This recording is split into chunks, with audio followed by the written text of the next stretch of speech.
Hello, this is Elias from WannaGet8, and today on how to repair an accelerator switch for kids ride-on car. So the first thing, if the switch is defective, you have to take out the button on top of the switch housing, and you use a flat screwdriver, small flat screwdriver, to pry out on one side of the button, and then you pry out the opposite side of the button. And now you take it the switch housing and you orient it as seen in the picture there, labeled 1.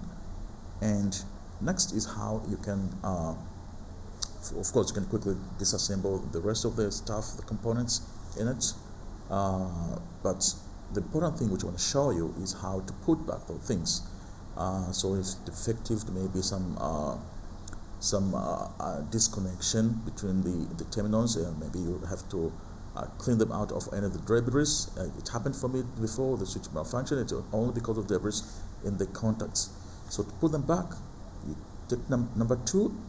So you take that the contact plate, you put it into the switch as is seen there. The orientation is just as seen in the image. Should be placed at the bottom of the switch towards you as you're watching this video. And next you take the spring that's labeled number 3 and you insert it at the bottom of the switch housing. There are 2 holes, one in the left and one in the right, with reference to the shown orientation of the switch.